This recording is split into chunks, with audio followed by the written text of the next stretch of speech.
ओम नमः सदेभ्यः। ओम नमः सदेभ्यः।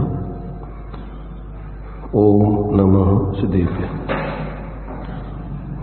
मंगलम भगवान वीरो मंगलम गौतमो गणी मंगलम कुंद कुंदाद्यो जैन धर्मोस्तु मंगलम सर्वमंगल मांगल्यम सर्वकल्याणकारकम प्रधानम सर्वधर्माणां जैनम जयतु शासनम जैनम जयतु शासनम वंदितु सर्वसिद्धि ध्रुवमचल मनोभवं गतिं पत्ते मोक्षामि समय पावडु मृण्मो सुधि केवली भणिदम्। नमः सुरेशाराय स्वानुभूत्या चकासिते चित्स्वभावाय भावाय सर्वभावान्तरज्जने।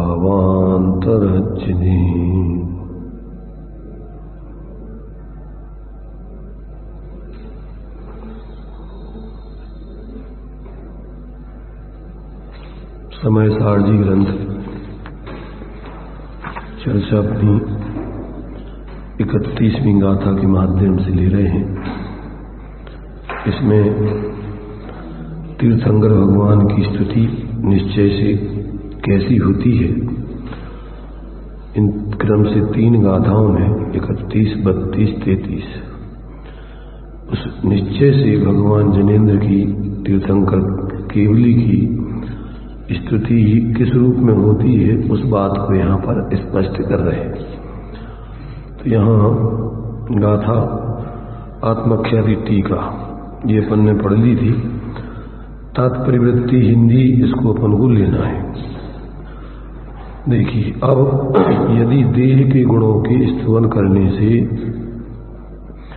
निश्चय स्तुति नहीं होती है तो निश्चय स्तुति कैसी होती है, ऐसा पूछे जाने पर आचार्य देव उत्तर देते हैं कि द्रव्येंद्रिय, भावेंद्रिय और पंचेंद्रिय के विषयों को श्वास संवेदन लक्षण रूप भेद ज्ञान से जीतकर जो इस शुद्धात्मा को अनुभव करता है वह जिन्हें जितेंद्रिय है, इस प्रकार वह ही पहली निश्चय स्तुति जानना चाहिए। जैसे जिनेन्द्र भगवान अपनी आत्मा में लीन हैं, अनुभव कर रहे हैं, ऐसे ही जब तुम अपनी आत्मा का अनुभव करो तो तुम्हें जिनेन्द्र भगवान का स्वरूप समझ में आएगा निश्चय से कि भगवान जिनेन्द्र किसे कहते हैं। अभी जो शरीर आदि संयोग अरहंत दशा में विद्यमान है तो वो तो बाहर के संयोग है, वो अरहंत भगवान का स्वरूप नहीं है। अरहंत भगवान तो अपनी निष्शुद्धात्मा में लीन है, उसका अनुभव कर रहे हैं। ऐसे ही तुम जब अपनी आत्मा का अनुभव करोगे तो तुम्हें अरहंत भगवान के स्वरूप का निश्चय से वास्तव में स्वरूप समझ में आएगा। और जब तक तुम अपनी आत्मा का अनुभव नहीं करोगे तब तक तुम निश्चय से अनंत भगवान के स्वरूप को नहीं समझ सकते कि अनंत भगवान किसे कहते हैं। इसलिए निश्चय से स्तुति तो जब ऐसे जैसे अनंत भगवान अपनी आत्मा का अनुभव कर रहे हैं उसमें ही लीन है, 5 इंद्रिय और द्रव्य इंद्रिय, भाव इंद्रिय उनके विषयों में कोई प्रवृत्ति नहीं कर रहे हैं, ऐसा ही मोह राग द्वेष आदि रूप आगे 2 प्रकार की निश्चय स्तुति में मोह को जीतने की बात कहेंगे। तो जब ऐसा व्यक्ति 5 इंद्रियों के विषयों से निर्वृत्त होकर के और तत्संबंधी विकल्पों से निर्वृत्त होकर अपने उस स्वसंवेदन से अपने उस ज्ञान स्वरूप आत्मा का अनुभव करता है तभी वह जिन हो जाता है। मोह राग देश को जीतने वाला जिन तो वो जिन एक देश और पूर्ण रूपेण। तो जब अपने अविरत दशा की प्राप्ति हो तो फिर एक देश जिन, पंचम गुणस्थान, छठम आदि गुणस्थान, अभी पूर्ण वीतराग दशा जब तक नहीं हुई तब तक आप पूर्ण जिनेंद्र भगवान नहीं बन पाओगे। और जिनेंद्र भगवान जैसा अनुभव पूर्ण कर रहे हैं वैसा तुम्हें भी पूरा अनुभव नहीं हो, परंतु जहां से जैसे शुद्धात्मा के अनुभव से वो जिनेंद्र भगवान बने वहां से जब तुम्हारा अपने शुद्धात्मा का अनुभव चालू होगा तभी से तुम जान सकते हो कि जिनेंद्र भगवान ऐसी अपनी आत्मा का अनुभव कर रहे हैं। तो व्यवहार में भी फिर सच्चे अर्थों में आप उनके भक्त कहलाओगे, उनके स्वरूप को जानने वाले कहलाओगे। और जब तक ऐसी निशुद्धात्मा की अनुभूति तुम्हें नहीं होगी तब तक तुम बाहर से ही कल्पनाएं करते रहोगे जिनेंद्र भगवान की, क्योंकि जिनेंद्र भगवान तो आत्मा की अवस्था है। अरहंत, सिद्धाचार्य, पाठक, साधुवर, परमेष्टिकण सब आत्मा की अवस्थाएं। तो जब तक तुम्हें आत्मा का अनुभव नहीं होगा तब तक तुम पंच परमेष्टियों के यथार्थ स्वरूप को भी नहीं समझ सकते। उनके बाहर के संयोग आदि के माध्यम से अथवा रहने वाले आचार्य उपाध्याय साधुओं के शुभ व्यवहार से, शुभ प्रवृत्ति से, 28 मूल आदि से उसी को आप अरहंत आदि मानोगे, उन्हीं को आप आचार्य उपाध्याय साधु मानोगे। तो वास्तव में आपने उनका जब तक निश्चय को नहीं जानो तब तक व्यवहार भी, उपचार जो आता है उस पर, उस व्यवहार को भी तुम सही नहीं समझ सकते। इसलिए निश्चय पूर्वक ही सम्यक व्यवहार नाम प्राप्त होता है। जब तक ऐसे निश्चय स्वरूप की प्रवृत्ति जीव की नहीं होती तब तक वो वास्तव में न तो जिनेंद्र का स्वरूप सही समझता है, न पंच परमेष्ठी का, न धर्म का। बाहर में ही बाहर की क्रियाएं, बाहर के संकल्प विकल्प, कुछ ग्रहण त्याग करके अपने को धर्मात्मा मान लेता है। वो भ्रम है उसका, वास्तव में वो तो धर्म है ही नहीं।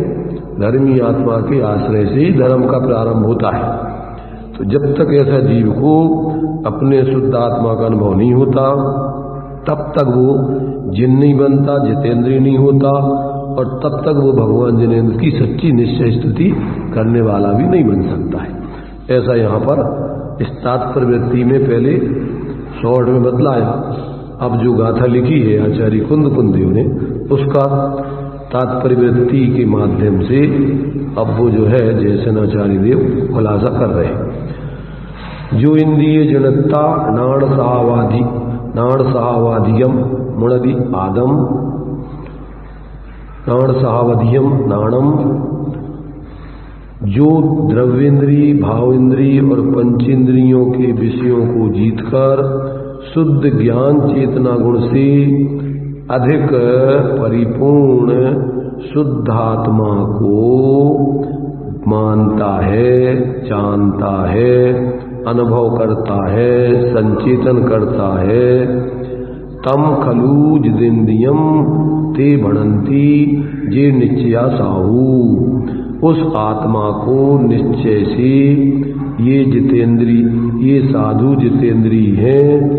वे कौन हैं? जो निश्चय से निश्चय के ज्ञाता है, जो निश्चय से निश्चय के ज्ञाता है। और विशेष कहते हैं स्पर्शन आदि पंचेंद्रियों के विषय ज्ञेय हैं और द्रव्येंद्री एवं भावेंद्री उनकी ज्ञायक हैं। ऐसा यह जो जीव के साथ संकर यानी संयोग संबंध है वह दोष है। उस दोष को परम समाधि के बल से जो जीतता है वही प्रथम निश्चय स्तुति है, ऐसा भावार्थ जानना चाहिए।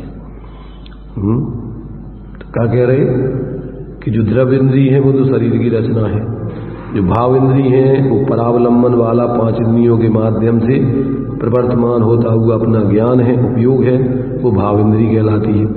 और पंचेंद्रियों, जिन पंचेंद्रियों के विषयों में वो ज्ञान उनके लक्ष्य से प्रवृत्ति करता है वे विषय क्या कहलाती है? वो विषय कहलाते हैं।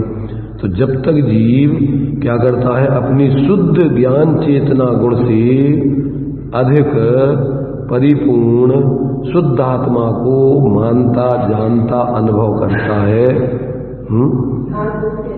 जीत कर शुद्ध ज्ञान चेतना से अधिक परिपूर्ण शुद्ध आत्मा को मानता, जानता, अनुभव करता है, संचेतन करता है। तो यहाँ पर अधिक माने होता है उससे भिन्न, इन सबसे भिन्न। अपन लोग में कहते हैं भैया तुम ज्यादा अधिक मत करो, अधिक मत बनने के प्रयत्न करो। अधिक माने पृथक, सबसे अलग दिखने के लिए व्यक्ति कुछ विशेष करता है। अरे सुन, तो हम जो कह रहे थे सुननी नहीं का सुना ही। उस ज्ञान चेतना गुण से अधिक हम वही तो बता रहे, उसी का तो खुलासा कर रहे। अधिक का अर्थ होता है कि ज्ञान से इन सारे ज्ञेयों को, विषयों को, द्रविणियों को और ज्ञेयाकार ज्ञान को अपने सामान्य ज्ञान स्वरूप से जब पृथक कर लेता है, भिन्न जान लेता है, तभी से वो इंद्रिय विजेता जिन कहलाता है। तभी से वो उसने इंद्रियों के विषयों को जीत लिया। जीत लिया का मतलब क्या हुआ? यहां जीतने का मतलब लड़ करके नहीं जीतना है। जीतने का मतलब उनमें अपनी प्रवृत्ति नहीं करना। जैसे ऐसा सोच लो कि कोई व्यक्ति तुम्हारे लिए गाली दे करके तुम्हें दुखी करने के लिए आया, मार करके तुम्हें दुखी करने के लिए आया, तुम्हें अपमानित करके दुखी करने के लिए आया, और तुम उससे प्रभावित नहीं हुए, तुम अपने सहज बने रहे, तो क्या हुआ? तुमने उसको जीत लिया, पराजित कर दिया, वो हार गया। जिस उद्देश्य से वो आया था वो उद्देश्य उसका पूरा नहीं होने दिया, मतलब तुमने उसको पराजित कर दिया। तो यहां जीतने का मतलब क्या है कि उनमें तुम्हारा उसका उन संयोगों का अवलंबन नहीं करके तुम अपने स्वरूप का ही अवलंबन करते रहो, उनसे प्रभावित मत हो। हाँ, उसमें जुड़ो मत, ग्रहण नहीं करो, जुड़ो मत, जो भी उसको नाम देना है दे सकते हो, परंतु आप उससे अप्रभावित रहकर अपने स्वभाव में रहो, आप सहज रहो, ज्ञाता दृष्टा रहो, आप उसमें राग द्वेष मोह मत करो। तो आपने उन विषयों को जीत लिया, आपने इंद्रियों माने इंद्रियों के विषयों को जितेंद्रिय हो गया।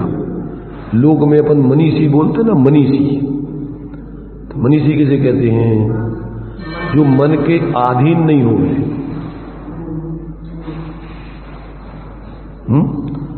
मनीषी क्या कहलाती है? उसका ईश्वर माने, जैसे अपन नौकर मालिक किसे कहते हैं? कि जो उसके उस नौकर से प्रभावित ना हो, वो उसके अधीन चले, नौकर वो उसके अधीन नहीं हो। ऐसे ही जो जीव अपने स्वाश्रित जीवन को जीता है, वो स्वाधीन। मुनिराजों का एक नाम स्वबस भी है। स्वबस माने में किसी के बस में नहीं होती, पर की, यानी पर माने कसायों के, मोह के, विषयों के, अन्य लोगों के बस में नहीं होती, किसी के बस में, परिग्रह आदि के किसी के बस में नहीं होती। वो अपना स्वाधीन जीवन जीते हैं। एक दृष्टांत ऐसा समझो। दूसरा, एक गांव में बहुत अहंकारी लोग रहते थे और वो मानते थे कि हमें कोई हरा नहीं सकता है। मैंने वो ऐसा, वो उन लोगों की मान्यता था कि हम लोग बहुत ताकतवर हैं, हमें कोई युद्ध में पराजित नहीं कर सकता है, पहलवानी में। एक फकीर आया कहीं से, उसने देखा कि यहाँ के गांव के लोग बहुत दम्भी हैं, तो उसने लंगूटा घुमाया। लंगूटा घुमाना जानते हो ना? चैलेंज दिया कि मेरे लिए कोई पराजित करके बता दे। कोई का माई का लाल होगा तो मुझे कोई पराजित करके बता दे, किसी का माँ ने दूध पिलाया हो तो मुझे पराजित करके बताए। तो वहां के लोग तो अहंकारी थे, अरे ये कहाँ का ऐसा फकीर, दुबला पतला, और ये चैलेंज का था। आ गए लोग कि चल ठीक है, हो जाएगी।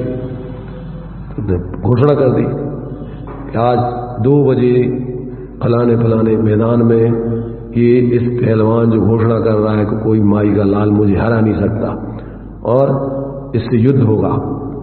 गाँव में भेरी बजा दी गई, सारे लोग इकट्ठे हो गए 2 बजे। वो तो फकीर था, भीख मांग मूंग करके जो कुछ भी था खा पी करके गांव के बाहर एक पेड़ के नीचे जाके विश्राम कर रहा था। अब उसको तो ना टाइम ना कुछ मतलब, वो तो अपने आराम से सो रहा था। अब ये लोग सब तैयार होकर के पहलवान लोग और अपने अखाड़े में जनता इकट्ठी हो गई। उसने कहा देख कहाँ है वो, देखो देखो वो फकीर कहाँ है चैलेंज देने वाला। अब ढूंढा उसको तो देखा तो वो गांव के बाहर पेड़ के नीचे सो रहा आराम से। तो जाकर के उन लड़कों युवकों ने लोगों ने कहा चल 2 बजे तेरे तूने जो है याद घोषणा करी थी कि आज मैंने कोई माई का लाल मुझे पराजित करके बता दे तो हम जानते तो हम जाने उसको पहलवान। तो उसके चलो कि लड़की कहाँ चले युद्ध के कि तुम्हारे नौकर हैं हम क्या, तुम्हें हमें पराजित करना हो तो हमें पराजित करो हमें हराओ।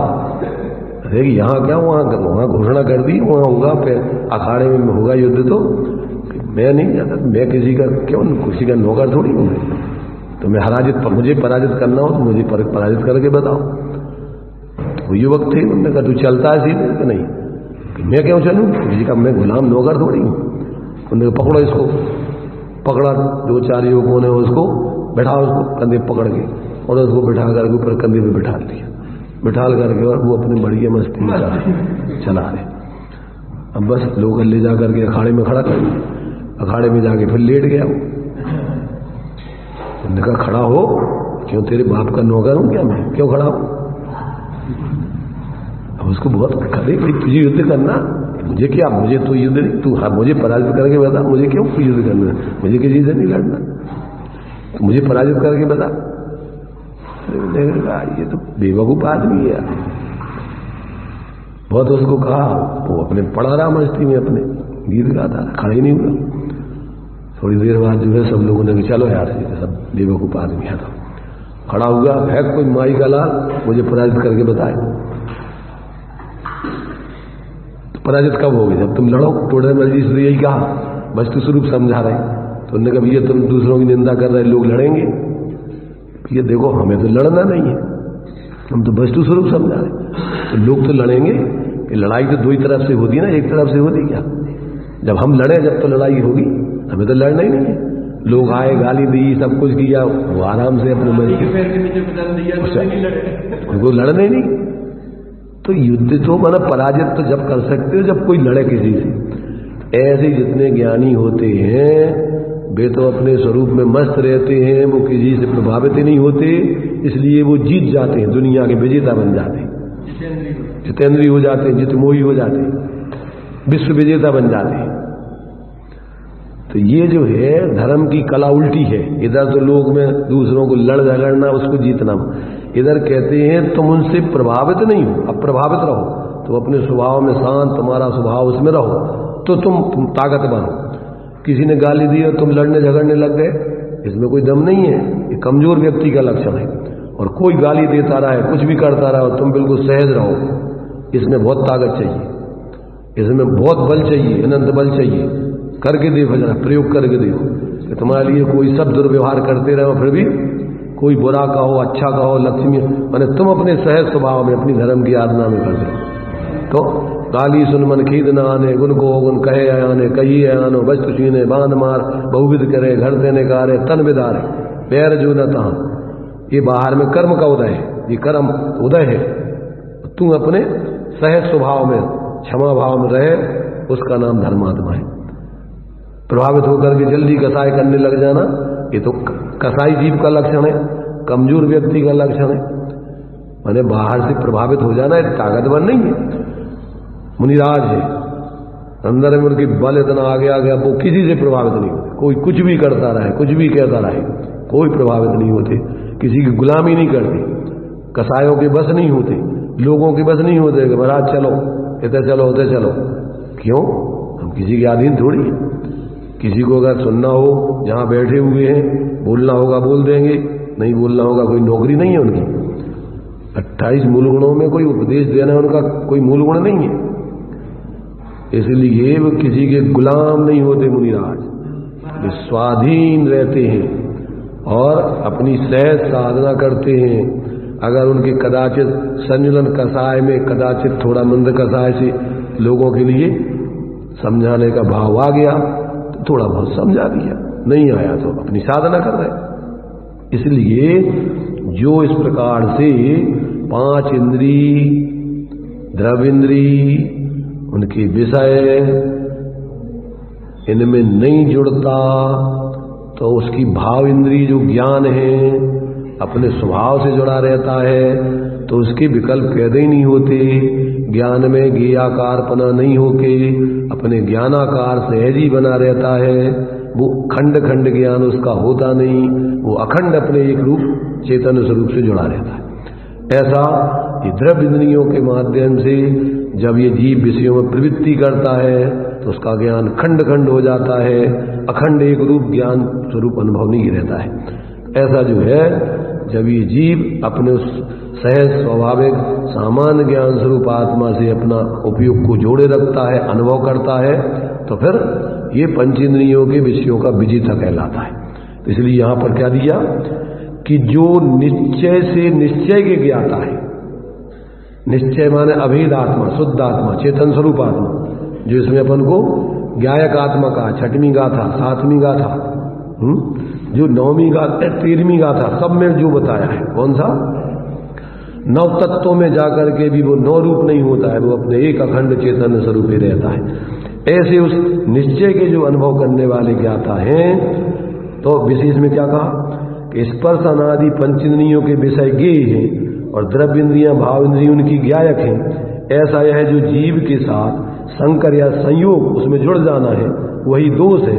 उस दोष को जो परम समाधि के बल से, परम समाधि माने अपने स्वरूप में लीन होकर के उस संबंधी विकल्प को या उसमें जुड़ते नहीं पंचेंद्रियों के विषय में, वे जितेंद्री सो बल से जो जीतता है, जीतना है, वही प्रथम निश्चय स्तुति माने जितेंद्री बना कहलाता है। ऐसा भावार्थ जानना चाहिए। तो जब तक जीव को देखो ये जितेंद्रीपना, ये तो सामान्य रूप से पूर्ण रूपेण बता दिया। अब जो जीव साधक है उसके जीवन में जितना जितना अपने उस निःशुद्धात्मा से जुड़ान बना रहता है, जैसे मान लीजिए सम्यक दृष्टि बन गया, अविरत सम्यक दृष्टि, तो अब वो मिथ्यात्व रूप प्रवृत्ति नहीं करेगा, अब अनंतानबंदी रूप प्रवृत्ति नहीं करेगा, तो वो उतना जितेंद्री, अब वो उसका जितेंद्री बना चालू हो गया। इसलिए उसके लिए शास्त्रों में एक देश जिन कहा है, अरहंत सिद्ध भगवान को तो पूर्ण जिन कहा है, और सम्यक दृष्टि को एक देश जिन कहा है। एक देश जिन माने क्या? अब उसने अपनी निःशुद्धात्मा को ही अपना सर्वस्व जाना, माना और उसी में स्थिरता करने की साधना चालू कर दी, जिसको अपन बोलते हैं अंतरात्मा। परमात्मा अरहंत तो सिद्ध दो है, द्विविध परमात्मा कितने पर? सकल निकर परमात्म दो विध, और अंतरात्मा कितने प्रकार के हैं? उत्तम मध्यम जगन त्रिविध के अंतर आत्म ज्ञानी, दुविध संग बिन सुध उपयोगी मुनि उत्तम निज ध्यानी। मध्यम अंतर आत्म है जी देश वृत्ति अनगारी, और जगन कहे अवरत समदृष्टि तीनों सिम्मगचारी। इनको लघु, जिनेन्द्र भगवान का सम्यक दृष्टियों को लघुनंदन कहा है। क्या लिखा नाटक समय सार में? भेद विज्ञान जग्यो जिनके घट, शीतल चित्ते भयो झिमी चंदन, केली करे शिव मार्ग में जग माही जिनेश्वर के लघु नंदन। सत्य स्वरूप सदा जिनके प्रगटो अवदात मिथ्याते निकन्नन, जिनके अपने उस चेतन आत्म स्वरूप का अनुभव हो गया, ज्ञान में प्रकट हो गया, अनुभव में प्रकट हो गया है, सदा अब वो ही दृष्टि रहेगी। तो सत्य स्वरूप सदा जिनके प्रगटो मिथ्यात्व अवदात निकन्नन, जो मिथ्यात्व को नष्ट कर देने वाला है। मिट गयो तिमिर मिथ्यात्व मेरे उदय रवि आत्म भयो, और मोह और हरस ऐसो भयो मनु रंग चिंतामणि लगो। ये कौन कह रहा है? ये भूधरदास जी कह रहे हैं। कौन सी स्तुति में? बुद्धजन जी की मान लो, कौन की हमारे नाम कभी कभी भूल गए होंगे। तो कौन कह रही है? ये गृहस्थ अवस्था में रहने वाले दौलत राम जी क्या कह रहे हैं सकल की विनती में? पशु नारक नर सुर गति मझार, भव धर धर मरियो अनंत बार। अब काल लब्धि बलते दयाल, तुम दर्शन पायो भयो खुशाल। मन शांत भयो मिट सकल द्वंद, चाख्यो स्वातम रस दुख निकट। दुख को दूर कर देने वाला अब स्वरूप आत्मा का अनुभव मुझे प्रकट हो गया है। अब ताते ऐसी करो नाथ, बिछरे न तुम चरण सा। हे प्रभु, अब आपका और आपने बताया जिस शुद्धात्मा का अब हमारा साथ, अब कभी बिछड़े नहीं। अब हम निरंतर आपके बताए मार्ग पर चलते रहें, अर्थात अपनी निःशुद्धात्मा की लीनता करते करते आप जैसे ही पूर्ण जब तक नहीं बन जाएं तब तक आपका सानिध्य हमें मिलता रहे। ये स्तुति कर रहे हैं गृहस्थ लोग, ऐसे गपकनी ठोक रहे भगवान की पूजा, ऐसी एक देश जिन बन करके सच्चे भगवान की स्तुति कर रहे हैं। भगवान के लघुनंदन कहलाते हैं। लघुनंदन क्या कहलाते हैं? नंदन जाते पुत्र। अब भगवान के सुपुत्र बन गए छोटे। बड़े पुत्र हैं मुनिराज और छोटे पुत्र हैं अविरत सम्य दृष्टि, और मध्यम पुत्र हैं देशवृति श्रावक सविकल्प दशा में अनगारी छठे बड़े स्थान पर। तीन पुत्र नहीं हो गए, ये तीन पुत्र उनके बन गए, उनने नहीं बना लिया, ये बन गए उनके पुत्र।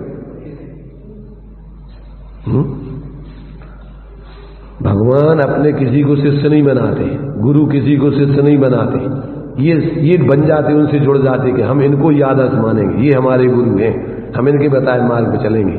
वे किसी से मोह नहीं करते कि जी हमारे हैं, करते भगवान के जी। भगवान के कितने शिष्य होते हैं? जो भी भगवान के बताए मार्ग पर चले वो अपने को उनका शिष्य मानता है, वो भगवान का जिनेन्द्र का भक्त मानता अपने को। भगवान नहीं कहते कि जी हमारे इतने भक्त। भगवान तो अब उनको विकल्प खत्म, अब कोई न मेरा न तेरा न झगड़ा न झांसा, अब तो वे बड़ी अपने परमानंद आनंद को भोग रहे। ऐसे मुनिराज किसी से 24 प्रकार के परिग्रह के त्यागी है, 10 प्रकार का बहिरंग परिग्रह में चेतन अचेतन परिग्रह, उनमें भी अपनापन नहीं करते। शिष्य प्रशिष्य वे उनके आधार पर चले तो चले। इसलिए आचार्य का लक्षण दिया है कि वे अपनी तरफ से शिष्यों के दोष नहीं बताते, शिष्य जा करके अपने दोष बता करके उनसे प्रायश्चित आदि मांगे तो उनको जानकारी दे देंगे। ऐसा उनको नहीं आता कि अब जिनको जिक्र कर रहे, अरे तुम्हें अपना कल्याण करना हो तो तुम अपनी गलती बता के निराकरण करो, हमें क्या पड़ी तुम्हारी। वे उनको मोह नहीं होता है, तो वो तो सामान्य रूप से सबको उपदेश देते हैं। इसलिए जब तक व्यक्ति को ऐसे निःशुद्धात्मा की अनुभूति नहीं होती तब तक वो सच्चा धर्मात्मा बनता नहीं, बाहर से एकत्व ममत्व उसका टूटता नहीं, बाहर में ही अहंकार ममकार करता रहता मैं और मेरे। इसलिए यहां पर ये निश्चय से जो निश्चय के ज्ञाता है, माने अपने शुद्धात्मा के ज्ञाता है, उनके जीवन में ही ऐसा वास्तव में क्या है, पर का संयोग संबंध माने उनमें एकत्वपना ममत्वपना खत्म होता है, और तभी वो परम समाधि के बल से अपने निःशुद्धात्मा में लीन होकर और जितेंद्रीय होते हैं, 5 इंद्रियों के विजय, 5 इंद्रियों के विषयों के विजेता, या गेयों के विजेता पद को, गे गायक शंकर दोष उनका खत्म हो जाता है। तो पूर्ण रूपेण माने मिथ्या श्रद्धान ज्ञान के तल पर तो सम्यक दृष्टियों का हो जाता है, आचरण के तल पर अभी अक्षरता जन्य, अभी जुड़ान चौथे गुणस्थान से अभी 10वें गुणस्थान तक चलता रहता है, बुद्धिपूर्वक 6वें गुणस्थान तक और अबुद्धिपूर्वक 10वें गुणस्थान तक जब तक कसाय है तब तक अभी परावलंबन पर की तरफ उपयोग जाता रहता है। और जैसे ही कसाय रहित हो गए, यथाख्याचारित 11वें 12वें 13वें 14वें गुणस्थान में 5 प्रकार का चारित्र बतलाया है, संयम बतलाया है। तो सामायिक छेदोपस्थापना, परिहार विशुद्धि, सूक्ष्म सांप्राय और यथाख्या। यथाख्यात माने जैसा चारित्र आत्मा का वितराग होने चाहिए पूर्ण रूपेण, वो 11वें 12वें 13वें 14वें 4 गुण स्थानों में आत्मा का ऐसा पूर्ण वितराग चारित्रपना प्रकट हो जाता है। तो ये धर्म का मार्ग ये है। अब इस मार्ग को नहीं समझ के अपने कुछ भी करते रहना धर्म तो नहीं है, ऐसे अपने उस धर्मी आत्मा के अवलंबन से प्रकट होने वाली वीतराग दशा, सम्यक ज्ञान रूप दशा, सम्यक चारित्र, सम्यक श्रद्धा रूप दशा, सम्यक वीर रूप दशा, पंचाचार बोला जाता है। आचार्य पंचाचार का आचरण स्वयं करते हैं और अपने शिष्यों को उपदेश देते हैं, ना सभी को उपदेश देते हैं। कौन सा? दर्शनाचार, ज्ञानाचार, चरित्राचार, तपाचार, वीर्याचार। तो वो दर्शन का अपने स्वरूप के श्रद्धान रूप, ज्ञान का अपने स्वरूप जानने रूप, चारित्र का अपने में स्थिरता रूप, वीर का अपने स्वरूप संरचना रूप, तप का अपने स्वरूप में प्रतपन रूप, ऐसा आचरण ये पंचाचार निश्चय से है। और साथ में व्यवहार से जो प्रवृत्ति होती है उस पर पंचाचार का व्यवहार से आरोप आता है। और आरोप क्या? निश्चय व्यवहार का ऐसा ही सुमेल है। अगर वो बाहर में 5 महाव्रत आदि 28 मूल रूप प्रवृत्ति नहीं करें तो उनकी निश्चय चारित्र की वृत्ति भी नहीं रह सकती है। ऐसे ही सुमेल है। ऊपर की जितने जितने गुणस्थान बढ़ते जाते हैं उतना उतना ऊंचा व्यवहार भी उनका उतना ऊंचा होता जाता है। पर से निर्वृत्ति रूप और कसाय जितनी कम रह जाती उतनी बाई की कम से कम प्रवृत्ति। ऐसे ही सुमेल बनता है इसका। मैंने ऐसा सोचो कि जो जैसे फल होता है ना मूल में, जैसे बादाम वगैरह है, तो वो जो उसके अंदर की जो मिगी है वो छिलका के साथ में ही क्रम क्रम से उसका विकास होता है। और जब वो पूर्ण विकसित हो जाती है, पूर्ण पक जाती है, तो छिलके से पृथक हो जाती है, फिर व्यवहार खत्म। देखी कि नहीं देखी? नारियल देखा? नारियल जब तक वो कच्चा है तब तक वो छिलके के साथ में ही विकास को प्राप्त होता रहता है और उतना ही उसका छिलका मजबूत होता जाता है। जितना जितना वो पकता जाता है वैसे वैसे वो छिलका भी उसका उतना मजबूत होकर के और उसकी सुरक्षा के लिए बाहर में कवच है। ऐसे ही व्यवहार उस निश्चय का बाहर से कवच है। और जैसे ही वो पूर्ण अपने निश्चय को प्राप्त हो जाता है उसका बाहर का संपूर्ण व्यवहार अब परिवर्तन खत्म हो जाता है। तो अंदर में नारियल जब पूरा पक गया तो उसने अब छिलके का साथ छोड़ दिया।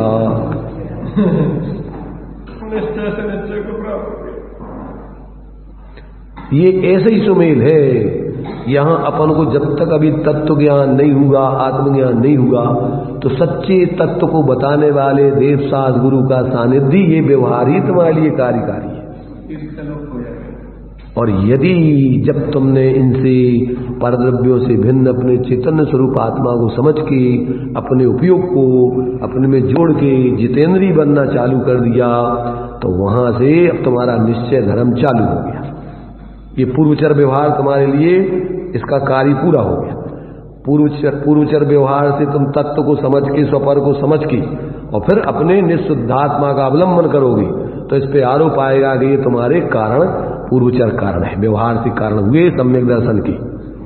निश्चय से तो तुम्हारी शुद्धात्मा ही, उसकी अनुभूति, उसका अवलंबन ही और सम्यक का कारण है, और व्यवहार से ये सच्चे देव सद्गुरु का उपदेश आदि कारण है। और यदि उस इनके द्वारा सुनकर समझकर और अंदर में स्वपर का भेद विज्ञान करके स्वरूप का अवलंबन नहीं करो और इन्हीं की पूजा भक्ति करो तो सम्यक हो जाएगा कि नहीं? आत्मज्ञान हो जाएगा कि नहीं? रोज ही ना करके इनकी पूजा भक्ति करो, साथ सुनो और जो भी बता रहे हैं कि तुम्हारा स्वरूप तो अंदर में इन सबसे पृथक है, इन सारे 9 तत्वों में तुम्हारा एकत्व विभक्त आत्मा एक रूप रहता है, ऐसा तुम सुन समझ के और अपने उपयोग में अपने उस एकत्व विभक्त आत्मा की आराधना या उसका अनुभव नहीं करो तो ये निमित्त नहीं कहलाएंगे। ये व्यवहार तुम्हें परमार्थ का कारण नहीं कहलाएगा। साधे जो परमार्थ को है व्यवहार समझ, जिस व्यवहार से इस परमार्थ की तुम सिद्धि कर लो तो उस व्यवहार को तुम्हारे कार्य होने में कारण का आरोप आएगा।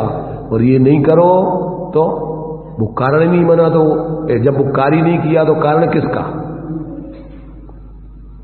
कारण पे आरोप कब आता? जब कार्य हो तो उस पर निमित्तों का कार्य का आरोपण आता है, प्रवृत्ति बाही का संयोग आदि का कारण आरोप आए। अब तुम वो करो ही नहीं तो तुम्हारे लिए वो व्यवहार भास हो गया आभास। भाई अपने लिए जिस उद्देश्य से जो कारण है वो उद्देश्य हो गए तब तो वो कारण कहलाए, तो वो कारण वो कार्य होगा ही नहीं तो कारण आरोप नहीं आएगा उसमें। इसलिए जब तक जीव को सामान्य रूप से तो कारण है वो, पर विशेष रूप से तो व्यक्ति को कारण जब ही कहलाएगा जब उसका कार्य हो जाए। जब भी जो भी व्यक्ति कार्य करेंगे तो सच्चे देव सास गुरु के द्वारा बताए हुए तत्वों को समझ के ही करेंगे, पर कारण उनको किसको कब वो कारण किसको कहलाएंगे कि जब वो जो कार्य कर ले तो उसको वो कारण बन जाएंगे। जो विद्यार्थी बात हो उनके लिए गुरुजी ने बहुत अच्छा पढ़ाया। गुरुजी ने तुम्हें शिक्षा दी, तो जो शिक्षा देने वाले सामान्य रूप से तो सबके लिए शिक्षक है, पर तुम्हारे लिए वो कब कहलाएंगे गुरुजी शिक्षा देने वाले कि इनके माध्यम से हम पढ़े, जब तुम पढ़ के अपना ज्ञान जागृत कर लो। ऐसे ही अपन को ये सारा व्यवहार जब तुम इनके माध्यम से परमार्थ साधो तो इस पे आरोप आएगा, और नहीं साधो तो क्या किसका किसके गुरुजी सामान्य से तो है वो, परंतु तुमने विद्या प्राप्त की तो तुम्हारे लिए वो गुरुजी जब कहलाएंगे जब तुम अपने उनसे विद्या सीख के और तुम ज्ञानी बन जाओ। ऐसे यहां पर अपन को जब तक ऐसा ये निश्चय व्यवहार से वस्तु स्वरूप जब तक अपन नहीं समझे सही और समझ करके अपना परमार्थ प्रयोजन नहीं साधे तब तक अपन सुखी नहीं हो सकते। सुखी हो गए तुम काय से? ऐसे परद्रव्यन से भिन्न अपनी श्रद्धा ज्ञान लीनता करने से। उसमें निमित्त कौन बनेंगे? सच्चे देव शास्त्र गुरु आदि तुम्हें तत्वों को उपदेश देने में निमित्त बने, कारण बनेंगे, वे ही बनेंगे, मिथ्यादर्शी नहीं बनेंगे। कौन बनेगा? दर्जी ही कुर्ता पजामा शर्ट जो कुछ भी कपड़े बनते हैं उसको सिलने में कारण बनेगा, पर वो शर्ट कुर्ता वगैरह बनेगा तो काय का? वो कपड़े का ही बनेगा, वो दर्जी नहीं उसमें चला जाएगा, परंतु जब वो बनेगा तो उसी इनके निमित्त से बनेगा। ऐसे ही जब भी कोई धर्मात्मा बनेगा तो जो धर्म के स्वरूप को जानते हैं उन्हीं के माध्यम से बनेगा, और जो धर्म के स्वरूप को जानते ही नहीं उनके माध्यम से धर्मात्मा, जो कपड़ा सीखे जानते ही नहीं वो कपड़ा को सिलने में निमित्त बनेगा। कौन बनेगा? निमित्त। कपड़ा तो बने, कपड़ा बने जो शर्ट वो शर्ट वगैरह पजामा तो बनेगा कपड़े ही का, पर निमित्त कौन बनेगा? कि जो उसका जानकार है वो ही बनेगा। ऐसे यहां धर्म के जो जानकार हैं अनुभवी हैं वे ही तुम्हारे लिए धर्म का अनुभव कराने में निमित्त बनेगी। कार्य तो तुम्हें अपना स्वयं करना पड़ेगा। तुम कार्य नहीं करोगे, उनकी जय जयकार अकेली करते रहोगे, थोड़ी बहुत बतासा, जैसे शादी के बन्ना बन्नी के गीत गाने जाते ना लोग, तो उनके लिए बन्ना लाड़ी नहीं मिल जाएगी। उनको क्या मिलेगा? थोड़ा बहुत बतासा मिल जाएंगे, कटोरी मटोरी मिल जाएगी। ऐसे ही तुम उनके गीत गाओगे तो थोड़ा पुण्य बन के तुम्हें स्वर्गातक मिल जाएगा, परंतु तुम भगवान नहीं बन जाओगे, धर्मात्मा नहीं बन जाओगे। धर्मात्मा कब बनोगे? जैसी आत्मा का वो अनुभव कर रहे हैं वैसा अनुभव करके जब तुम अंदर में मोह राग देश का भाव करके वीतराग विज्ञानता रूप परिणमन करोगे, उत्तम क्षमादि रूप परिणमन करोगे तो धर्मात्मा बनोगे। अभी अपन को कठिन है समझने में कुछ, ये आचार्य बच्चों जैसी गिनती स्लेट पढ़ा रहे, जैसे काका गागा पढ़ाते हैं ऐसा ही अध्ययन करा रहे, इसमें कठिनाई है समझने में।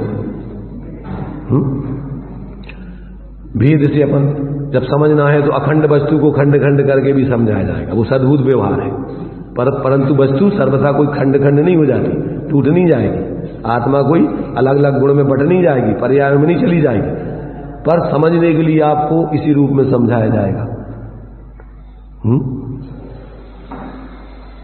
आश्रव भाव में भी, संबर भाव में भी, निर्जरा भाव में भी, इन सब में आत्मा एक ही व्याप्ति। बहिरात्मा बाहर में जो प्रवृत्ति कर रहा वो भी आत्मा है, और अंदर में जो प्रवृत्ति करेगा वो भी आत्मा है, और स्वरूप में लीन होकर परम रूप प्रवृत्ति करेगा वो भी आत्मा। तो आत्मा की अवस्थाएं हैं, तो वे आत्मा ही में से पैदा होती हैं और आत्मा ही में लीन हो जाती, बाहर से न आती है ना बाहर जाती। परंतु जब अपन आत्मा को अंदर में जो उन सभी पर्यायों में अन्वय रूप से व्याप रहा है, जैसे पानी है, तो चाहे तरंगे शांत रहे और चाहे तरंगायत रहे, तो उनमें कौन व्यापता है? पानी है वो। तो उसमें अपन पानी को देखो तो तुम्हें पानी का ज्ञान होगा, या तो तुम्हारा वो पानी शांत होगा। पानी पर का तो अपन समझने के लिए एक देश है। जब ये पर का अवलंबन लेता है तो उसमें तरंगे पैदा उठती हैं, और पर का अवलंबन नहीं लेवे और वो पानी अपना ही अवलंबन में अपने में ही रहे तो तरंगे नहीं उठेंगी। ऐसे जब ये उपयोग, जब अपनी परिणति जब पर का अवलंबन लेती है तो इसमें संकल्प विकल्प राग द्वेष मोह भाव पैदा होते हैं, और ये पर का अवलंबन नहीं लेवे तो शांत निराकुल रहेगी। तो परिणति तो वही है, ये अलग थोड़ी। तो ऐसी अपने में अपने रूप ऐसी श्रद्धा ज्ञान लीनता, इसका नाम धर्म है। और अपने को भूल के क्या करेगा? देह जीव को एक गिने, संयोगों को अपना माने, उनमें राग करे, द्वेष करे, अच्छे बुरे करे, तो भी तो तुम्हें मिलना ही नहीं है। तुम्हारी परिणति में निरंतर आकुलता होती रहेगी, इसका नाम अधर्म है। मोह राग रुस दुख की खान, निज को निज पर को पर जान, फिर दुख का नहीं। दुख का कारण तो मोह राग, पर में मेरा, अच्छा बुरा, एक कल्पना करना, ये संसार है, भाव संसार। नहीं आ रही समझ में? नहीं आ रही। अपन देखो ना, अभी यहां बैठे हैं, शांति से सुन रहे, और अभी चलो दुकान, तो शांति रहेगी क्या आकुलता होगी? अभी यहां बैठे तो मंद कसा है, अब दुकान पे जाना है तो अब तीव्र आकुलता होगी क्या? निराकुलता रहेगी। किसी का फोन आ जाएगा, वो फोन आ नहीं जाए, दिमाग में ही अगर तुम्हारे अगर ऐसा आ जाए कि अरे वो अपन को ऐसा कह रहा था 9 बजे आना, हम पैसा देना है, तो यह आकुलता खड़ी हो जाएगी। सुनने की बात तो छोड़ो, बाहर से तो सुनो, दिमाग में ही तुम्हारे जो कुछ अगर ऐसा इस प्रकार की कल्पना हो जाए तो फिर तो बैठ नहीं सकते। इसलिए ताही सुनो भाभी मन ठहरान, मूल में तुम्हारा मन इतना चंचल है कि यहां बैठे हो और तत्काल कहीं दूसरी जगह पहुंच जाएगा। पहुंचता नहीं है, उपयोग में ही उन चीजों को यहीं ले ले हुए ज्ञान में तई से, और इसे जो चल रहा है उसकी तरफ से लक्ष्य हट जाएगा, क्योंकि छदमस्त का उपयोग एक समय में एक ही को ग्रहण करेगा। तो या तो उसको देखेगा जहां पर उपयोग चला गया, बैठे तो यहां हो। इतना हम देखते देखते समझ में आ जाता है कि व्यक्ति सुन रहा है कि कहीं और चला गया है? तो अपन को समझ में आ जाता है कि भैया तुम क्या कर रहे हो, हम क्या कह रहे, सुन रहे हैं तुम कैसे? उन्होंने हाँ सुन रहे, क्या बोल रहे हैं, अब हो गया। तो ये उपयोग इतना चंचल है, और उपयोग माने मोह से प्रभावित अपना ज्ञान, अपना आत्मा। मोह माने पर में अपनापन, अच्छापन, बुरापन, मेरापन। मोह माने क्या? पर में ये कर्तव्य मत, उसका नाम मोह है। मोह माने क्या? मोह में कोई कुछ एक दूसरे में आ जा नहीं जाता है, ऐसी मिथ्या कल्पना तुम्हारी हो गई कि ये हम आए हैं। तुम्हारी आत्मा को छोड़ के आज तक तो कुछ हुआ ही नहीं। पर बोलते आत्म को, चेतन को उपयोग रूप चिन्ह मूरत बिन मूरत नु पुद्गल नव धर्म धर्म कालीन तेने आरी जीव चार सदा काल, अब ताको न जान विपरीत मान कर करे देह आदि में। बस यहां से संसार खड़ा हो गया। तो नहीं मानो तो आत्मा तो है ही बने बनाए, तुम्हें बनाना थोड़ी। ये दृष्टांत दिया, देखो गे ज्ञाक संकर दोष और भाव भावक संकर दोष के लिए 2 दृष्टांत दिए, समझो उसको। कि एक जैसे मान लीजिए ग्वाला है, ग्वाला, तो उसने कहा कि भाई हमारे लिए तुम आत्मा का ध्यान कराओ। गुरु के पास पहुंचा, किसी की आत्मा का ध्यान कराओ। तो उन्होंने कहा ये बताओ कि तुम्हारे लिए प्रिय चीज क्या है? तो उसने कहा हमारे लिए प्रिय तो हमारी भैंसें हैं, हम तो भैंस हैं, हमारे पास ग्वाला है, हमारे पास भैंस है, तो हमें तो प्रिय चीज भैंस है। तो उन्होंने कहा तुम अपनी भैंसों का विचार करो, तुम्हारी भैंस है, तो कौन सी तुम्हारी भैंस है? तो विचार करता है मेरी भैंस है, मेरी भैंस है, मेरी भैंस है, और फिर कहता मैं भैंस है, मैं भैंस, मैं भैंस। तो वो अब उसको ऐसे लगने लगा कि जैसे मेरे बड़े बड़े सींग हो गए, बड़ा शरीर हो गया, अब इसमें से निकल नहीं पाएंगे। अब वो ऐसा लगने लगा उसको। अगर वो ऐसी कल्पना नहीं करे तो वो बना बनाया आदमी तो है ही, बड़ा बड़ा उसके न बड़े सींग हुए। अब कल्पना में वो ऐसा स्वप्न में हो जाता ना, जैसे स्वप्न में ऐसा लगता है जिसका वो विचार करता है जैसे वही हो गया, होता मुता कुछ नहीं, कल्पना है। ऐसे ही अपन मिथ्यात्व में पर से एकत्व मत करके अपने को वैसा मान लेते। अगर तुम वैसा नहीं मानो तो बने बनाए चेतन स्वरूप आत्मा तो है, आत्मा बनना है क्या हो तो है? तो ये स्वयं ही उनका, इसको बोलते हैं गे ज्ञायक शंकर दोष, माने ध्यानाभिष्ट पुरुष। इसका नाम क्या दिया उनने? ध्यानाभिष्ट पुरुष। ध्यान में उसने उनको अपने रूप में अनुभव करने लगा, तो अब वो ऐसे ही अपने को अनुभव, अब मैं स्त्री हूं, मैं पुरुष हूं, मैं अमीर हूं। अब अमीर फमीर तेरे में रुपये पैसा गाड़ी घोड़ा घुस जाएंगे क्या है? क्या होता है? ध्यान अकेले ज्ञान में यदि कल्पना तो कर रहा है तो अब क्या बन गया ये ध्यान अभिष्ट पुरुष? अपने को मैं सुखी दुखी, मैं रंग राव, अब मैं स्त्री पुरुष, मैं ऐसा। अब अगर नहीं करे कल्पना तो बना बनाया आत्मा तो है ही, आत्मा को बनाना है इसको। अगर ये ऐसी मिथ्या कल्पना नहीं करे तो आत्मा है क्या और कछु है? तो अपने को क्या करना? आत्मा बनने के लिए क्या करना? कि जो कुछ अपने को और जो कुछ बन गए तुम झूठे बने तो नहीं है, वो छोड़ दो, आत्मा तो हो ही तुम। धर्म आत्मा को कुछ नहीं करना है, इसलिए आचार्य ने दिया कि मां चिट्ठा है मां जम पाए, तू जो कर रहा है वो मत कर। एक ऐसा धर्म करने को बताया कि का करें हम, करवे की आदत है वो, तो करवे में उसको क्या भैया हम बताओ, अब वो कहता हम का करें, बताओ आत्मा का अनुभव करने के लिए का करें, तो का करें मतलब हम शरीर से का करें, तो कहते मां चिट्ठा है कि शरीर से कोई चेष्टा मत कर। आत्मा को तुम्हें अनुभव कराने के लिए विधि बता रहे थे कि का करें हम, आत्मा को अनुभव करने हैं, तो हम का करें, तो अब हम शरीर से का करें कि चेष्टा मत कर, शरीर से कोई चेष्टा मत कर, ठीक है, शरीर से चेष्टा नहीं करें। अच्छा वचन से काय का जाप करें, तो मां जम पाए, मां चिट्ठा है और कहते हैं मां जम पाए, तू जाप मत कर किसी का। अरे हम चेष्टा भी नहीं करें, जाप भी नहीं करें, अच्छा ठीक है, तो हम मन से सोचें का, तो कहते मां चिंता है, तू शरीर से कोई चेष्टा मत कर, वचन से कोई जाप बोल मत, और मन से कोई सोच मत। अरे तो अभी तक तो हम जो ही समझत के जो ही के अलावा हम फिर का कर, अब पाप पमी रहे, स्वयं तू आत्मा है, तू अपने आत्मा में रहे, इससे क्या होगा? इनमें भव्य परम जाना, इससे तुझे आत्म ध्यान की, धर्म ध्यान और शुक्ल ध्यान, ऐसी तेरे लिए परम ध्यान की सिद्धि हो जाएगी जो आज तक तुझे नहीं हुई। कोई चीज का लक्ष्य तो लेना पड़ेगा, कोई कहे तुम चीज नहीं है, तुम अपने आप में जीत कोई चीज नहीं है क्या? अरे भाई ये लक्ष्य बाहर का नहीं लेना है, और अपना भी लक्ष्य जो कहा जाता है, वास्तव में तो तू तो स्वयं जीव ही है ना।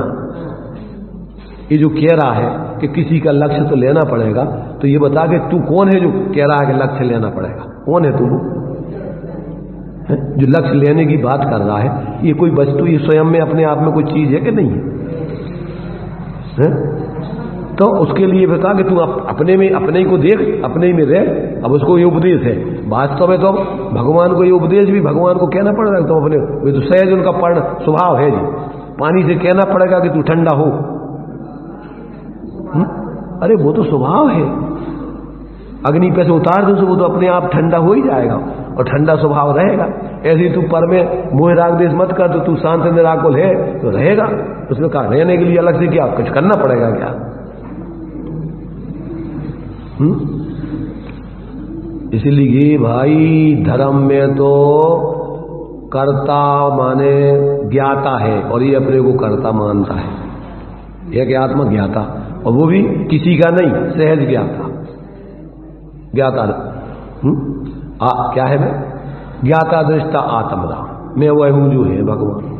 अंतर यही ऊपरी पर्याय में तेरा जो मोह राग रस दुख की खा, ये मोह राग देश करता है, छोड़ दे तो तू भी भगवान में, तेरे में क्या अंतर है?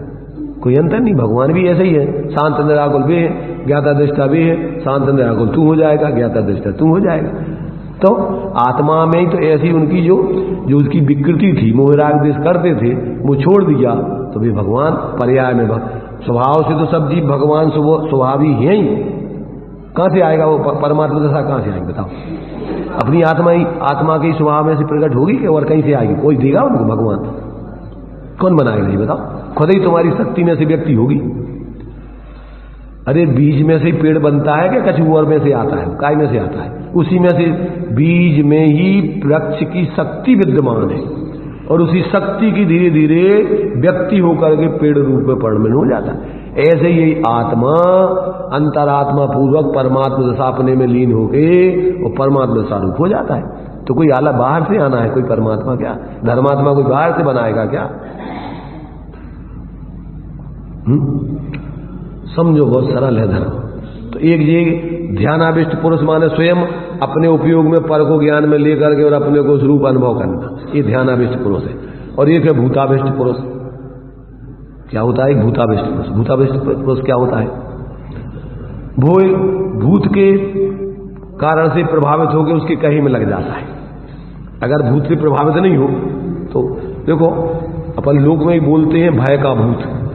अगर तुम डरो नहीं ना किसी से तो वो तुम्हारे लिए कोई चिपकता वपकता नहीं है, डर ही भय भूत है वो। जो लोग डरते नहीं है वो भूत भी कहता है, जो देवी देवता आदि होते वो हमसे वो हमारे पास में नहीं है, वो हमारी सुनती नहीं है। जो डर गया सो मर गया। कोई मुनिराज आचार्य तीर्थंकर डर तो कसाय है ना, और अपन भयभीत अपन अपने मस्त रहे तो भूत क्या कोई चला है, अपन वो क्या थके, अपन वो क्या परेशान। तो ये सारे अब वो क्या होता है मोह के उदय में एकत्र बुद्धि कर लेता है तो भूतावेष्ट पुरुष हो गया। अब कसाय से भूत क्या करता है? अब कसाय में क्या करता है? गुस्सा आता है तो क्या करता है जी? क्या बन गया ये? भूतावेष्ट पुरुष हो गया, कसाय हो गया, अधीन हो गया, माने भूतावेष्ट, अपनी स्वाभाविक दशा खत्म। अगर ये भूत से प्रभावित नहीं हो तो मनुष्य उचित व्यवहार करे। अब ये उस भूत से प्रभावित होकर वो जैसा कराता है वैसा करने लगता है। ऐसे ही कर्म के उदय में जुड़ करके जैसा मोह का उदय आता है उसमें जुड़ के और वैसी प्रवृत्ति करने लगता है। हो गया भूताविष्ट पुरुष। इसलिए देखो भाई, धर्म तो अपनी अंदर में अपनी शक्ति को पहचानो। मैं जीव हूं, अनंत सामर्थ्यवान हूं, मुझे किसी की जरूरत नहीं है। अंदर में जितना जितना अपने उस शक्ति की व्यक्ति करते जाओगे अनंत बल प्रकट हो जाएगा कि आपको फिर किसी का बाहर का अवलंबन लेने नहीं पड़ेगा। आत्मा में कितना सामर्थ्य है? अनंत दर्शन, अनंत ज्ञान, अनंत शोक, अनंत वीर, अनंत बल है कि जो अपने में ही पूर्ण अनंत काल तक रमा रहे, जमा रहे और बिल्कुल किसी से प्रभावित नहीं हो, तो अनंत काल तक उसको कोई प्रभावित नहीं कर सकता। ये ताकत अपने अंदर है। अपन उसको सिर्फ जगाने की, अंदर में उसका अवलंबन करके उस शक्ति की व्यक्ति करने की जरूरत है। परावलंबन छोड़ के अपन जितना जितना स्वावलंबन करते जाएंगे, अप्रभावित पर से अप्रभावित रहेंगे, उतना उतना अपना स्वभाव सहज परिणति में प्रकट होता जाएगा। इसका नाम धर्म है। कुछ करते रहने का नाम, उठापटक करते रहने का नाम धर्म नहीं है।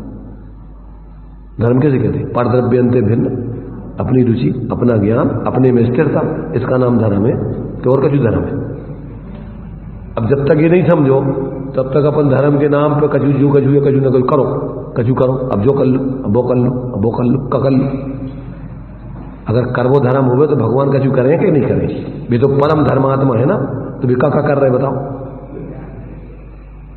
अगर तुम्हें उन जैसा बनना है तो तुम्हें सब करना धरना छोड़ना है, सहज ज्ञाता दृष्ट शांत रहना है, कि करना धरना है? अपन पढ़ते हैं, भगवान को सुना रहे कि मैं शांत निराकुल चेतन हूं। किसको सुना रहे? मम्मा के सामने मम्मी आवरे की बातें करो। मम्मा से कहो कि हमारे मामा के यहाँ, नाना के यहाँ ऐसा ऐसा ऐसा है, ऐसा है। किसको सुना रहे? मामा को सुना रहे। ऐसे ही अपन क्या कर रहे? भगवान को सुना है कि भगवान मैं कैसा हूं, मैं शांत निराकुल चेतन हूं। तुम नहीं जानते? अरे बेटा उन्हीं ने तो बताओ तो मैं, तुम जाना तो। इसलिए ये बोलने की बात नहीं है, अंदर में अपने को शांत निराकुल देख के पर्याय में शांत निराकुल रहने की बात है। रहो शांत, सहज भगवान के पास आके अपन उनकी नकल ही करो। थोड़े बैठो, थोड़े आध घंटा, 15 मिनट, 20 मिनट, एक आध घंटा बैठो। बोलने में तो कछु नहीं है, जल्दी जल्दी बड़बड़ाए कछु चले गए। अब थोड़ी शांति से बैठो, देखो आप बिल्कुल शांत हो गए। जैसे भगवान बैठे हैं तो उसमें ज्यादा ताकत लगती कि बोलने में ताकत लगती? शांत रहने में ज्यादा ताकत लगती कि अशांत होने में ज्यादा ताकत लगती? अशांत तो कसाय का काम है, अनादिकाल से कर ही रहे, तत्काल कोई न तन एक कही तुमने 10 सुनाई। और पहलवानी कहते हो, अरे मैंने उसको ऐसी 10, उसने हमसे कहा, मैंने उसको ऐसी सुनाई कि उसको बाप दादी अपनी मताई याद आ गई होगी, अपने अपने पहले के पुरखे याद आ गए होंगे। तो तूने पहलवानी करी कि मूर्खता करी? क्या किए बता? अगर वो गाली दे रहा था, कसाय कर रहा था, तो तुझे उससे प्रभावित होकर कसाय करना थी कि शांत रहना था तुझे? तो पहलवानी तो उसमें है, शांत रहने में, कि उससे प्रभावित होकर उसके संगे कसाय करने में। अपन उल्टा चलता संसार, मोक्ष का मार्ग और मोह का मार्ग उल्टा है बिल्कुल। मोक्ष का मार्ग अंदर की तरफ है और मोह का मार्ग बाहर की तरफ।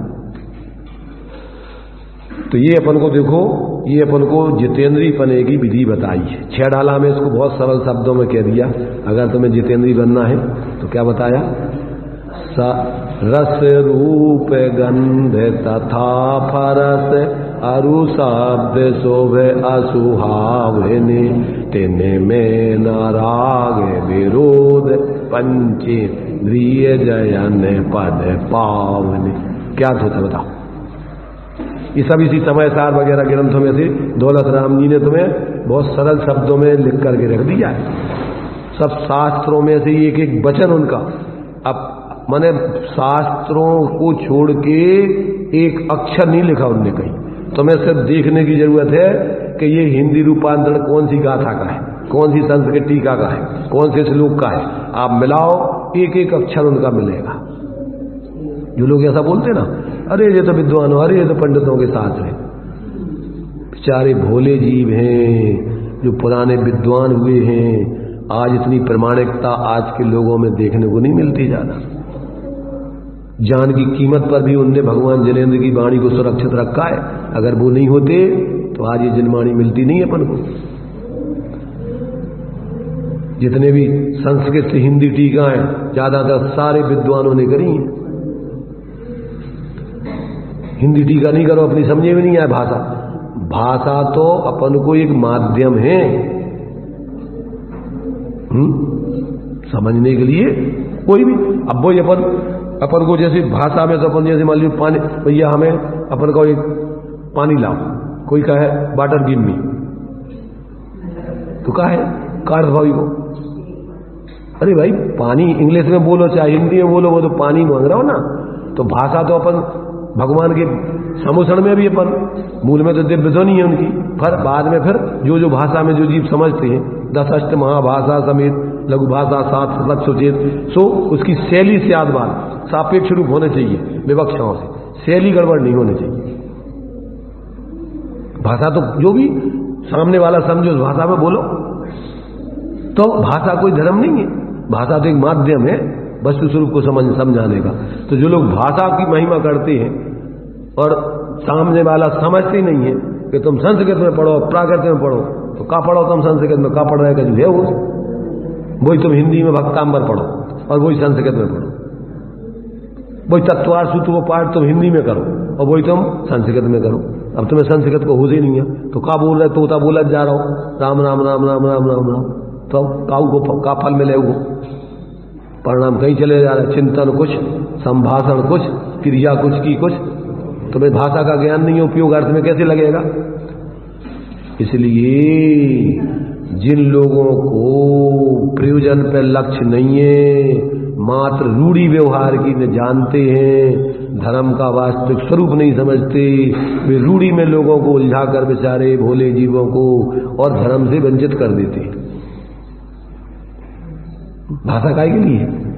समझने के लिए। तो जिस भाषा में समझो उस भाषा को पढ़ने चाहिए, कि जो नहीं समझते वो उसमें पढ़ना चाहिए।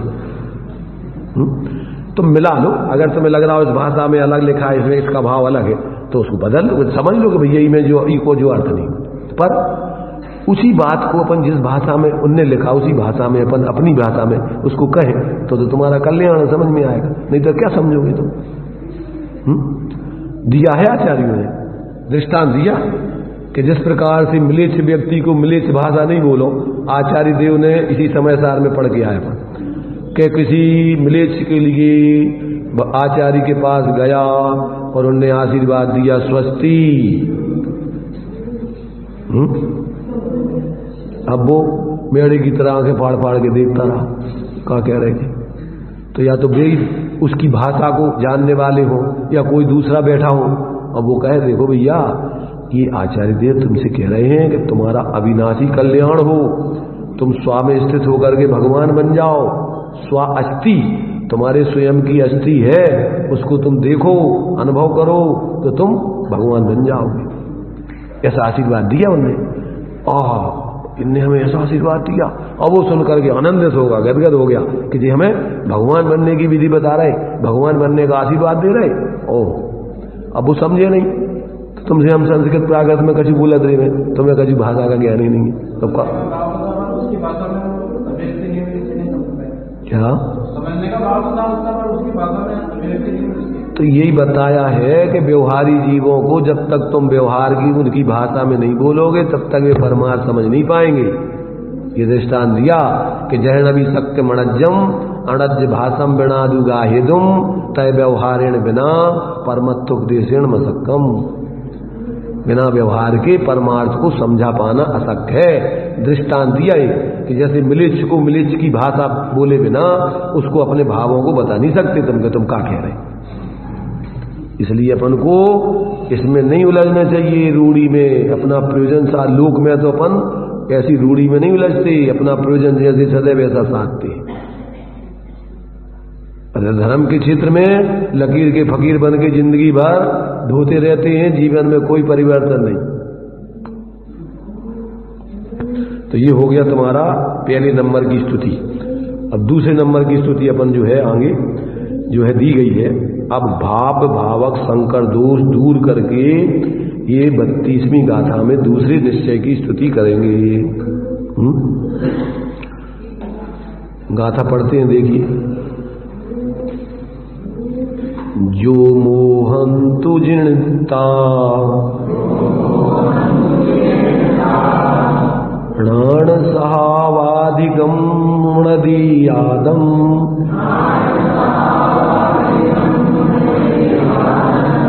तम जिद मोहम साहू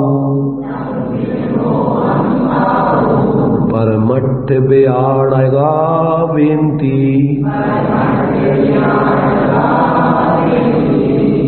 तो उसका देखो हिंदी, अभी अपन ने प्राकृत पढ़ी, अब इस हिंदी में पढ़ो, देखो भाव समझ में आएगा।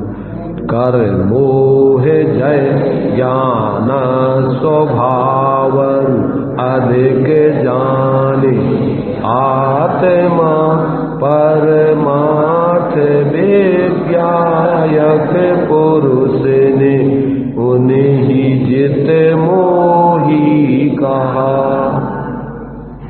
अब इसमें अपन लिख रहे कि मोह को जीत का जो अपने को ज्ञान स्वभाव से अधिक जाने, भिन्न जाने, जो आत्मा परमार्थ के जानने वाले पुरुष ने ऐसे जीवों को जित मोही कहा है। मैंने उसने मोह को जीत लिया, ऐसा कहा है। तो ये अपनी भाषा में, अब वो प्राकृत में अपन नहीं समझे, अभी हिंदी में अपन समझे। उसी गाथा को हिंदी में लिखा, जो मुनि मोह को जीतकर अपने आत्मा को ज्ञान स्वभाव के द्वारा अन्य द्रव्य भावों से अधिक माने भिन्न, अन्य द्रव्य और उनके भावों से अपने को भिन्न, अधिक माने उनसे भिन्न जानता है, उस मुनि को परमार्थ के जानने वाले चित्त मोह अर्थात मोह को जीतने वाला कहते हैं। उसने मोह को जीत लिया, यानी वो कर्म के उदय आदि में न जुड़ के और अपने स्वरूप से ही जुड़ा रहे, अनुभव करता रहे, अपने को ज्ञान स्वरूप अनुभव करता रहे, तो उसने मोह को जीत लिया। अभी हमने जो बताया था ना कि वो जो व्यक्ति लड़े नहीं किसी से, तो अब वो उसको किसी ने कोई पराजित नहीं कर सकता, वो जीत गया विश्व से।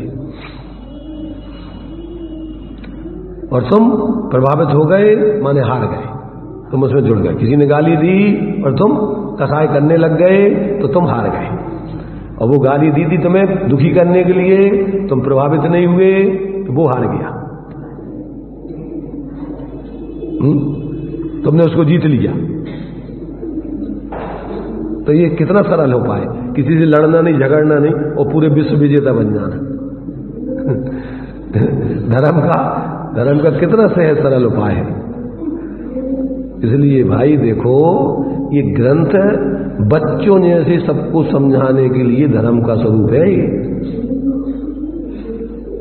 जो लोग इसको बहुत क्लिष्ट बना देते हैं, अरे भैया ये तो इनका ग्रंथ है, अरे ये तो भगवान ने समूषण में सब आबाल गोपाल सबको समझाया, उपदेश दिया, उन्हीं के द्वारा उपदेश आया, वही बोल रहे कि तुम अपना मनमाना बोल रहे और तुम अपनी कल्पना से कह रहे। अगर भगवान किसी माने जीवों को नहीं समझाना होता तो समूषण में भगा देते ना सबको कि तुम लोग भगो यहां से, हम तो मुनियों को समझा रहे हैं। समूषण में किसको उपदेश दिया हमने? सब जीव जो पहुंच जाए, भाग्यवान जिसका भाग्य हो वो सुने।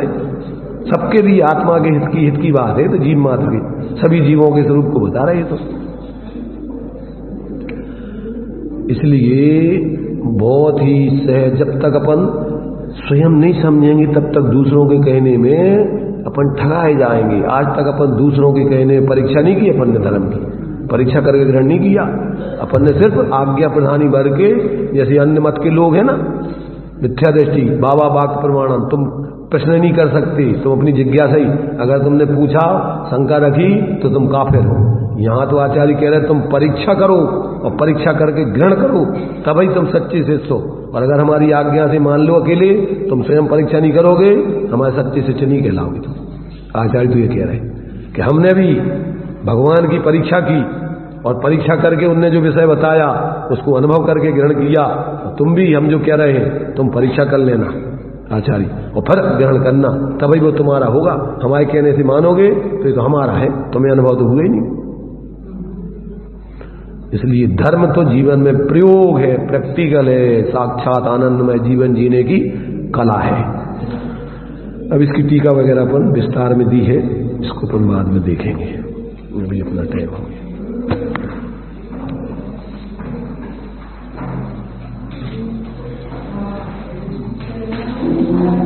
जिन्हें वचन निर्दीक्ष सत चैतन्य घन दर्शन कलिकाल में अनुभव करो हे भाग्य तीर्थंकरो की विरह में यदि ना जिन वचन तो स्वपरहित कैसे करे, इस जगत में फिर भाग्य जन अज्ञान बस भ्रम रहे, पशुभट सदाई दुख सहे, धन धन्य है वे जीव जो जिन वचन सुनने हित करें।